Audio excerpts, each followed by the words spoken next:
Bem-vindos a mais um tutorial de programação 1. Vamos hoje falar então de funções. Parece que está a haver alguma dificuldade. Então, o que é que são funções? Nós já há algum tempo que trabalhamos com funções, só não as criamos. Uma função que nós utilizamos bastante, ou duas delas até, é o printf. Texto aqui. E também temos o scanf, que são duas das funções que mais temos utilizado. Agora, vamos aprender a criar funções. Para que é que servem as funções? As funções é para criar procedimentos, ou seja, algo que o programa vai ter que executar várias vezes, sempre da mesma maneira. Então, como é que é construída uma função? Uma função tem o seguinte aspecto: o tipo de dados, o nome da função e os argumentos ou parâmetros.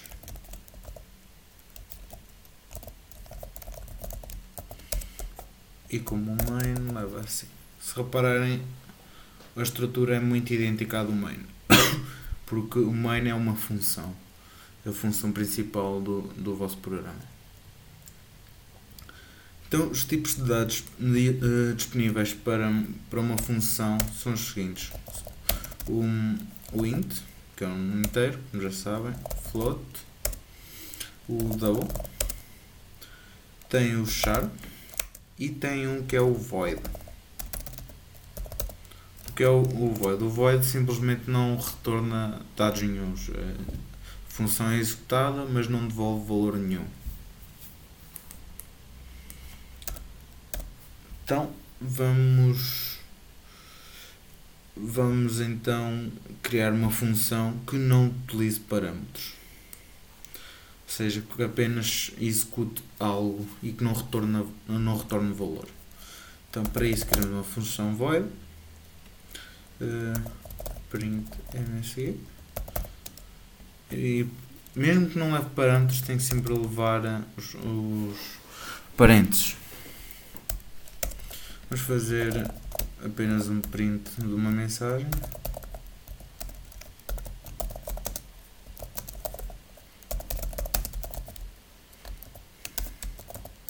Ok. Pronto, basicamente temos uma função que vai mostrar na consola esta mensagem.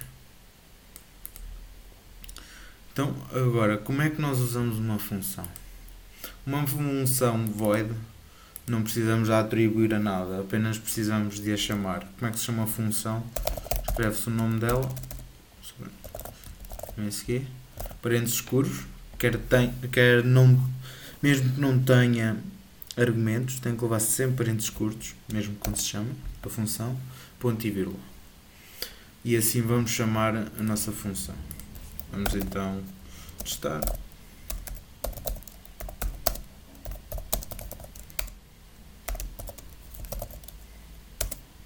Podem ver, mostra a mensagem chamando a função. Então vamos fazer com que retorne um valor. Então para isso, como é que vamos fazer? Vamos modificar este exemplo para retornar um valor inteiro. E vamos em vez de vamos pedir ao utilizador um número inteiro.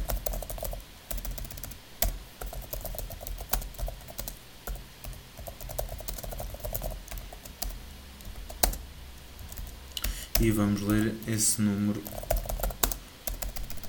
para uma variável.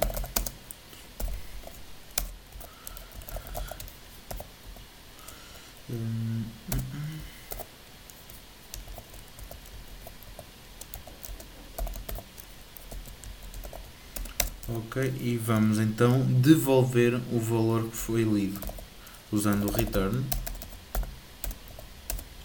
return x. Ok. Então o que é que esta função vai fazer? Vai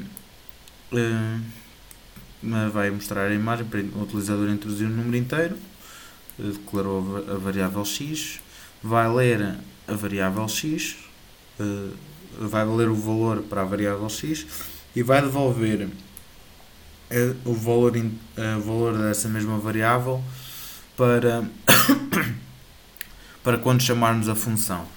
Então, como é que lemos então esse valor? Para isso temos duas maneiras, depende depois do que se quer fazer. Geralmente eu recomendo declarar uma variável, vou-lhe chamar readVal e vou-lhe logo atribuir a função.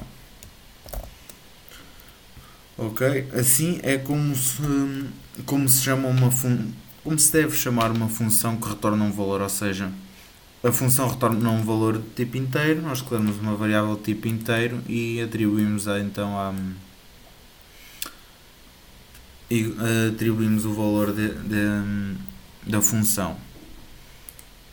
Como podem ver, o que isto vai fazer, pedimos um número inteiro, vamos introduzir 90. Claro, não mostrei nada. Printf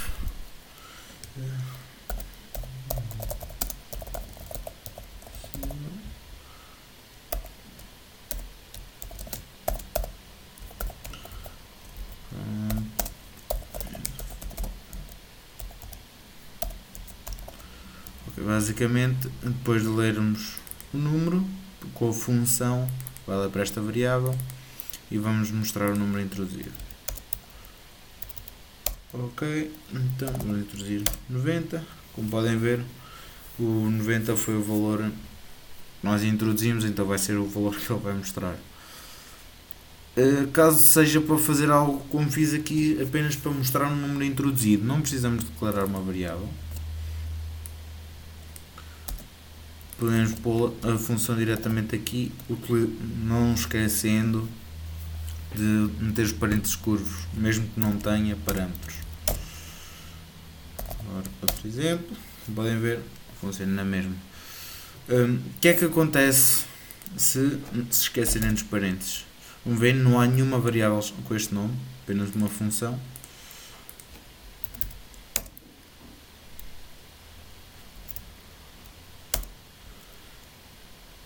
Ele apenas cria a variável e dá-lhe um valor aleatório, não chama a função. Mas inclusive poderá e muito provavelmente dará erro de compilação. Como por exemplo, se em vez de colocarmos aqui a tentarmos chamar assim, como se apenas isso fosse executável com um void, vai erro espantoso. Ok. Pontos. Vamos então falar agora dos parâmetros ou dos argumentos. Como é que criamos um parâmetro? Dentro dos parênteses da função que nós criamos, vamos introduzir então o tipo de dados que vamos introduzir, ou seja, neste caso vou fazer a multiplicação de dois números dentro da função e quero que ela aceite 3 números. Então para isso é int x, int z e int y e int z. Ou seja, a função suporta quantos parâmetros nós quisermos, podem ter tipos diferentes, até o z pode ser um float, não há problema. Apenas tem que escrever. Basicamente o que é que nós estamos a fazer aqui? Estamos a declarar variáveis e quando chamamos a esta função vamos dar valores a estas variáveis. Ok? Estas variáveis estão apenas acessíveis dentro desta função, algo que eu irei explicar mais à frente. Então, com isto, eu vou fazer tudo logo no return. Vamos multiplicar o x pelo y e pelo z. E aqui no main, vamos chamar, então, vamos fazer assim, vou ficar mais rápido. Vamos chamar então a função e vou atribuir-lhe agora valores.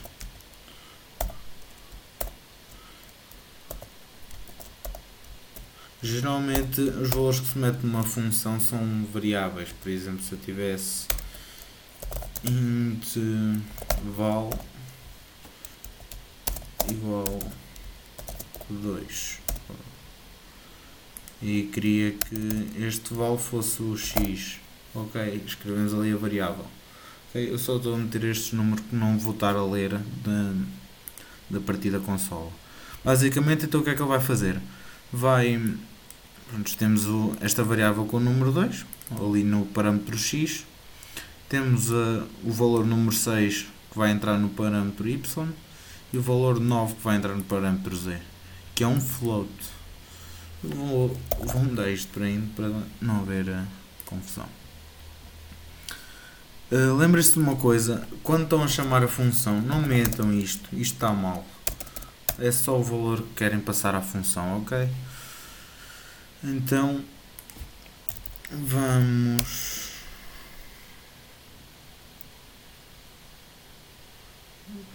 Espera que ainda esperei a pedir.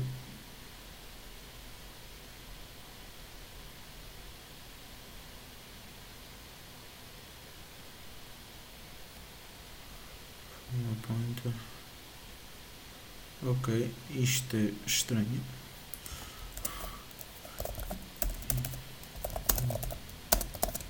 X vezes Y vezes Z. E aqui vai apenas...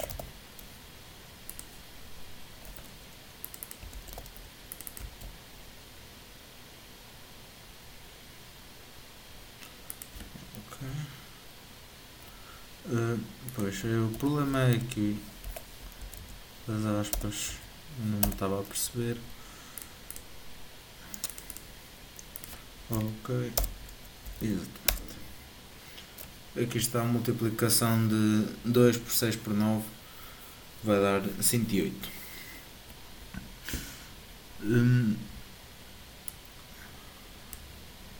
E é basicamente o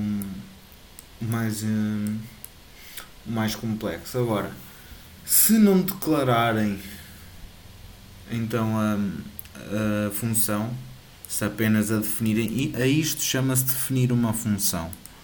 Estão a dizer o que é que ela vai fazer, que parâmetros é que ela suporta e afins, que valores é que tipo de dados é que ela retorna. Para poderem utilizar, têm que utilizar a função acima do main, caso contrário dará erro.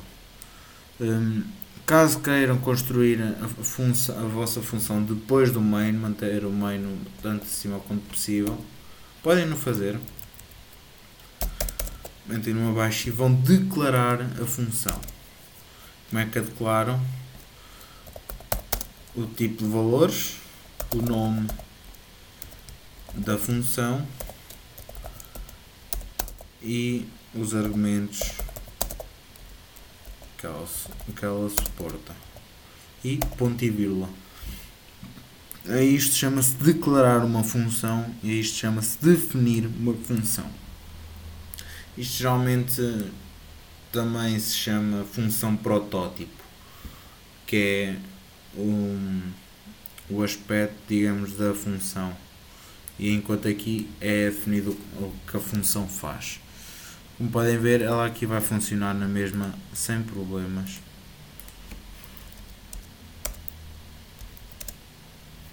Ok. Basicamente, é a diferença entre definir e declarar uma variável. Vamos então falar agora de variáveis locais e variáveis globais. temos a maior parte, se não sempre, temos usado variáveis locais, ou seja, isto é uma variável local, isto é outra variável local. Isto são argumentos, mas vão ser tratados como variáveis locais, como podem ver aqui. Isto é uma variável que foi definida logo na função.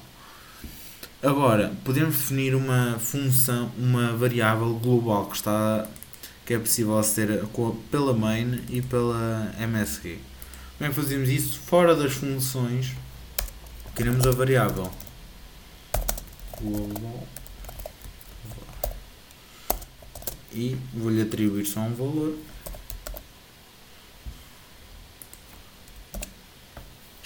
E então esta variável está acessível por esta função e por esta, ao contrário desta variável que só é possível ser através desta função. Vamos então multiplicar pelo global var e vamos aqui fazer print da variável global.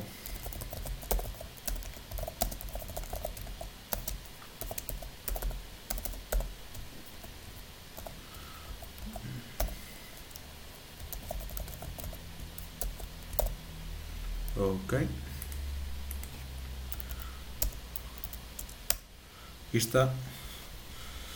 Através de duas funções diferentes conseguimos aceder à mesma variável. Para que é que geralmente se criam variáveis globais? Não é para definir valores introduzidos pelo utilizador. Não é recomendado porque caso tenhamos várias funções a mexer, nunca sabemos qual foi a última função a mexer nesses valores. Daí não ser muito utilizadas as variáveis globais.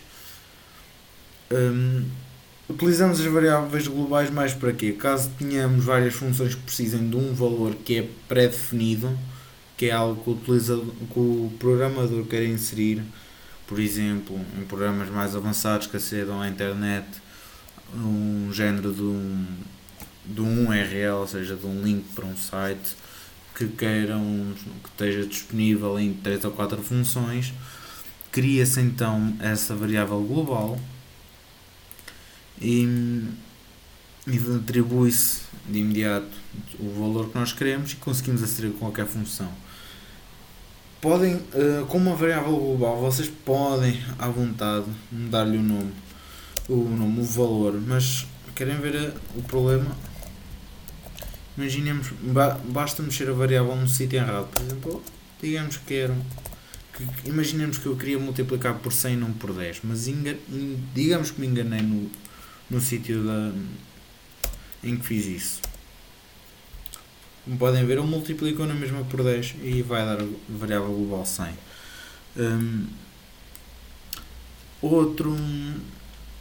Outro problema será ter a variável global,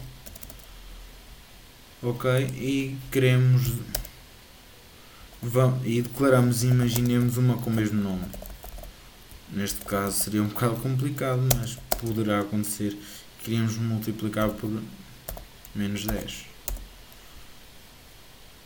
O que vai acontecer, eu em vez de utilizar esta variável, poderá utilizar esta. Como podem ver, vocês já tinham de facto declarado a variável com número 10. Imaginemos que se enganaram e declararam outra variável com o mesmo nome, mas com outro valor. Porque se enganaram, não sabiam que a outra variável já existia. Então, o que ele vai fazer é utilizar a variável local em vez da global. O C dá prioridade, digamos, às variáveis locais e não às globais. Daí as variáveis globais serem muito pouco utilizadas, mas às vezes fazem falta. Basicamente é isto sobre funções de variáveis locais e globais. Alguma dúvida não existe, têm que contactar-nos ou pessoalmente, ou por e-mail, ou pelo comentário abaixo do vídeo. No próximo tutorial vamos resolver então a ficha número 5. Até lá, fiquem bem.